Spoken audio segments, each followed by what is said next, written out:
Hey guys, so welcome to the channel if you're new, and yeah, let's talk today about rape culture, about Shaffie Weru, and about toxic feminists. Yeah, all of that jazz.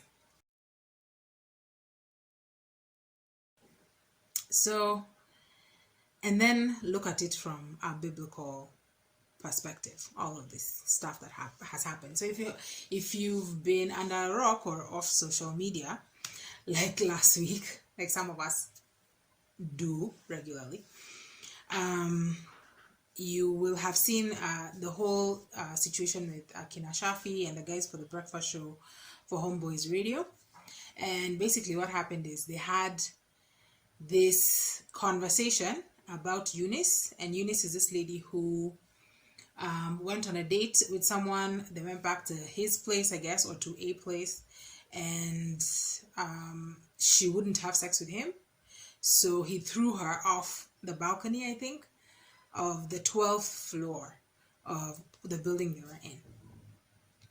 And basically, Shaffie Weru and his crew were talking about how women need to check themselves. Women need to stop being so available. Women need to stop being loose. And that's essentially what they got from this incident, this ridiculous, horrific incident, this thing happening to someone. And, Kenya went up in arms. All of the women were like, this is unacceptable, because it was. And the fact that that's the first thing that comes to your mind after you hear that somebody was thrown out of a building is, what was she doing there anyway? She should have known better. That's a problem. And one of the things that just caught me is the fact that it's just come on the heels of the tragedy that we were dealing with the other week with Velvin. And Velvin, if you don't know, is a girl who was essentially raped to death by some psychopath. And so we're talking about how what rape culture is, what we have to do, what do we need to do to protect women in our societies. And on the heels of that is this conversation. And the reason why I'm linking them is you can see why one thing leads to another. The way we think about sexuality, the way we think about entitlement and relationships. This kind of conversation that Shaffie Weru and his boys were having essentially excuses the behavior of the dude and puts all of the fault on the woman. Now listen, if you want to have an unpopular opinion about values and ethics and all of these things, and whether or not women should be sleeping around with men, whether or not women should be going back to guys' apartments, you can have that conversation.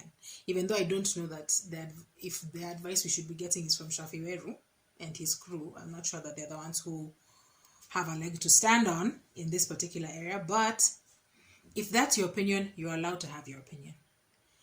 The problem is you're linking this, in this case, this girl, if we want to talk about values and morals, we can. But that has to be secondary to what actually happened. This woman was thrown out of a window. There is no excuse for that. I don't care what you had bought her, what she had said to you, what you guys had agreed before. I don't care. Unless she went into your room and started trying to kill you, there is no excuse for throwing her out of the window. And here's the thing, guys. No matter what we're talking about, no matter how much you have spent on a woman, that doesn't entitle you to her body. It doesn't. That's just, and really the conversation should end there. So the fact that Shaffie Weru and his boys, and this is a breakfast show that's listened to by so many young people, so many people in general. And these are the kind of conversations that we're having. And I remember Yami Mami put on her stories, and she was basically like, if this is what they're saying on the radio, what conversations are they actually having in the privacy of their own homes, or when they're talking to their boys, when they're talking to their sons? Because when you have rhetoric like this, and then we ask ourselves, how could something like what happened to Velvin happen? Because we live in a culture where we're still asking, when a girl reports a rape, or even a guy reports a rape, but okay, it's mostly girls. When a girl reports a rape, the first question, even the cops ask you is, ulikuwa ukifanya nini huko? Ulienda huko saa ngapi? Huyo mtu ni nani? All of these questions that are irrelevant to the point. Because the issue is the violence that has been perpetrated on someone. I didn't ask, nobody, no person in the world asks to be raped because of what they're wearing or where they've gone or what they were drinking. And the fact that we continue to propagate this nonsense over and over and over again is what makes it possible for psychopaths like these guys who raped and killed Velvin to do it, to think it's okay to do it, and then to get away with it. So that's a problem. There is a link between what we say, what people hear, and this is what forms the worldviews and opinions of young people growing up. It's what gives excuses to people who think that it's okay to take if you are not freely given. None of it is okay. None of it is okay. And then there's this lady who, if I can't even remember her name, but if I can, I'll link it. I'll link it in the description box or put it somewhere here. I don't know. I'm still new at this, guys. But she essentially came up and said that this is Shaffie Weru and his boys never propagated any sort of violence. They never said that violence was okay. And essentially what we are doing is being toxic feminists, and we are coddling. We are saying, the boy child is in danger. We need to stop talking about things like this in this way. And she wants to raise her son to be a man.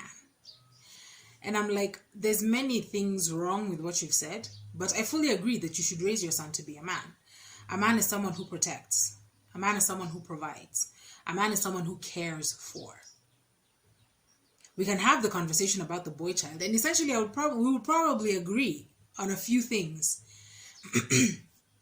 But if you want to raise your son to be a man, then you teach him that any sort of violence towards a woman is a problem and is unacceptable. You teach him that any sort of excusing of that behavior is also a problem and leads to the propagation of such behavior.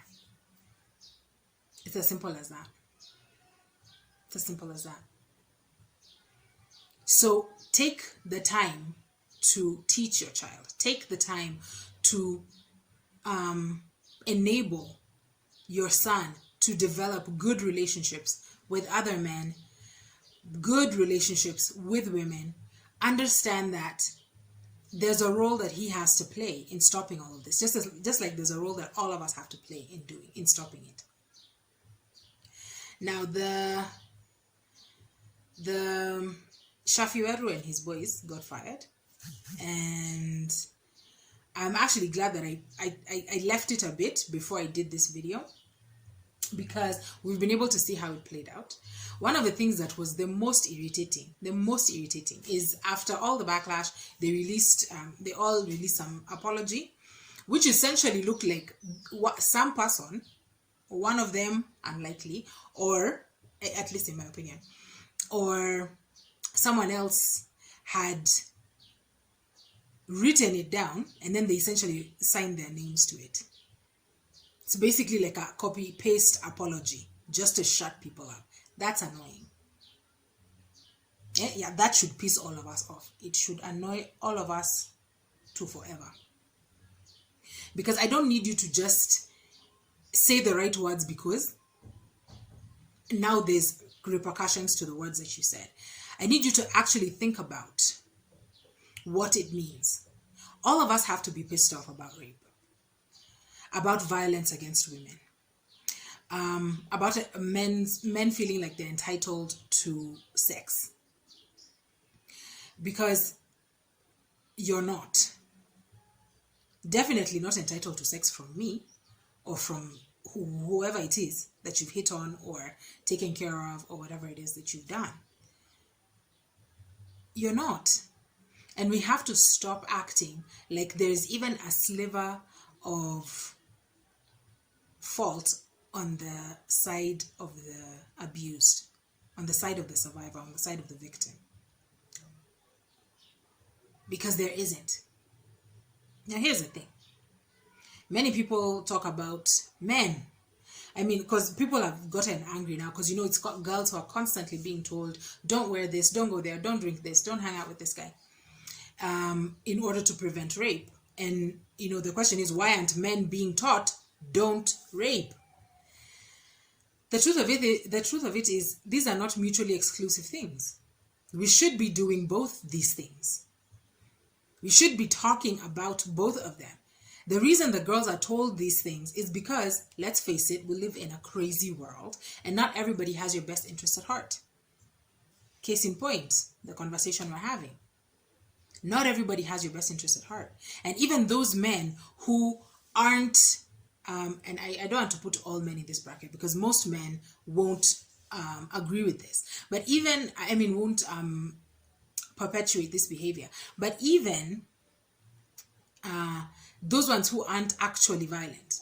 Then you meet somebody like Shaffie Weru, who essentially, I guess, him and I would disagree on almost everything in life. But I never thought of him as some sort of perpetrator. Again, you don't know anybody, you don't know what they're doing. I'm not accusing anyone of anything. But that had not come to my mind. I would expect if he saw something like that, he would try to beat that guy into the ground. But even him, instead of being like, this guy needs to be locked up, we need to do something about it, this is a problem, you're telling girls, msiendenge huko. And it's true, girls shouldn't go there. But in light of this, that is a secondary aspect in light of the violence that has happened. So let's deal with the perpetration of this violence against women and stop trying to excuse it. Now, when we're talking biblically, we know that, there's no way that rape is condoned. Women, and I might get into trouble, men are supposed to protect women. That's just what it is. Scripturally, even if we want to talk culturally, we know that women are prized. You take care of them. They're valued. They're protected by the men. Now, that which you value, you protect. So when we're having these conversations, even with Christians, and we can act like this doesn't happen within the church, but we know that it does. We know that especially the church is really good at, let's just handle this inside. Lest shame be brought to the church, to the family. And we continue to protect the abuser instead of the abused. And that perpetuates the behavior and keeps the people who are abused silent. Unacceptable. And then, if we are going to talk about, I think I lost my train of thought, but if we're going to talk about sexuality, if we're going to talk about violence, how should we look at it biblically? The Bible calls us to love one another. There is no love in violence. It isn't there. It doesn't exist. There is no fruit of the Spirit in it. There is no fruit of the Spirit in excusing that violence, in making excuses for this person and saying, we just don't want to be ashamed. He'll change just by himself. Endelea tu kuomba. By the way, endelea kuomba. Continue praying. That is a good thing. But acting like that's the only thing that we are required to do or the only thing that we can do is unacceptable. We have leaders within the church who should be standing and speaking. And all of us as church members need to educate ourselves on what we can do, need to stop being passive and silent, need to actually go out and live a Christian life. And that includes taking care of those who've been victimized. So the next time you hear this kind of conversation, and the next time you're tempted to be like, but alikuwa akifanya nini huko? Take a moment and ask yourself, is there kindness in that? Is there mercy? And then, over and above just having the conversation on stop going there and stop doing that, necessary though it may be, over and above that, let's actually work toward making it a better place for our children. Because this shouldn't only affect us when it comes to our door. So that now it's your daughter, it's your son, it's your mother, it's your friend, it's your cousin. All of us have to say such a resounding no and call such nonsense to conversations like this. It's about time. Enough is enough. If you're willing to do something, start today. Get in touch with me. Get in touch with folks who are working on stuff like this. Because if we all stand together on the foundation of Scripture, there is no way that we will be standing there saying, but it is impossible because that was her boyfriend. Or because she's the one who took herself there. Why was she drinking? Because even if you're drunk, even if you're naked, even if you are loose, as they say, even if you are walking around in the dead of night, your life is worth something to God. You are not asking for it. So let me say this to every single girl who may have been told something like that. It's not your fault. It wasn't then, it isn't now. And the nonsense that has been drilled into your mind that maybe, because whatever you are doing, you did not deserve to be forced, to be beaten, to be hurt, to be raped. You did not deserve that. Okay? So let us stop acting like this is something that will go away simply by wishing it. And let us stop waiting for the women in our lives to be hurt in order to start doing something. And I'm talking to men, but I'm also talking to women. Because it is mothers of boys who are asking this question. It is women within the church who are asking these questions, who are shaming these girls, who, when a girl has gotten pregnant because she was raped, the same women in the church are the same ones taking her for an abortion, telling her that that baby is an abomination. Like God was asleep when it was happening, when that baby's life came to be. We have to put our trust in God. We have to put our money where our mouths are. And we have to actually move forward in action. That's the only way that any of this will actually change. The only way. I'll try and link the stuff down below. Thanks for watching. Please share this with somebody. Please subscribe. Please bring people in. And let's continue to have conversations that matter. Honestly and with grace and love. Ask any question you want. Make any comment you want. Please be respectful about it. May the Lord bless you and keep you, and cause his face to shine upon you and give you peace. I will see you all on the next one.